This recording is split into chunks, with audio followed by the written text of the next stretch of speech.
তো আজকে বানাবো আমরা ইপি। আর তার সাথে বলে দিই তোমাদেরকে, আমার সাথে থাকতে আসছে আমার একটা রুমমেট। তো তারই জিনিসপত্র এখানে রেখে গেছে, একটা ব্যাগ, সাথে আরও দুটো ব্যাগ, সাথে আরও একটা ব্যাগ।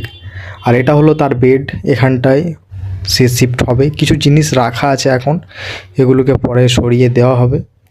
তো সে আপাতত জিনিসগুলো রেখে গেছে, আজ থেকেই সে শিফট হবে। আপাতত সে অফিস গেছে।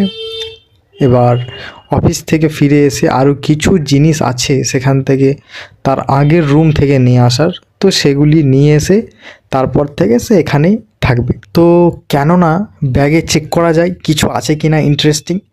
জানি এটা ঠিক হবে না, তা সত্ত্বেও ফ্রেন্ড এটুকু চলে।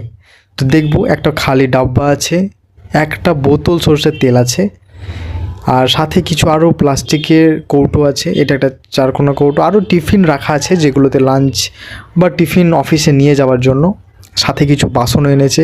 এই ব্যাগের মধ্যে জামা কিছু আছে, আর সাথে দেখতে পাচ্ছি এর মধ্যে পেঁয়াজও আছে একটা ব্যাগের ভেতরে। তো এই জিনিসপত্রগুলি আছে। এই দেখো, হয়তো পেঁয়াজটা তোমরা ভালো করে দেখতে পাচ্ছ, একটা আপাতত দেখতে পাচ্ছি, ভেতরে হয়তো আরও আছে।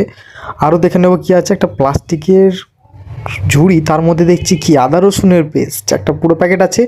যাই হোক, এটা ইউজ করা হবে দৈনন্দিন রান্নার জন্য। তো এখন থেকে এবার আমার সাথে আমার রুমমেট থাকবে। এটা হলো তার বেড, আর এটা হলো আমার বেড। এখানে আমি থাকবো, এখানে আমার রুমমেট থাকবে।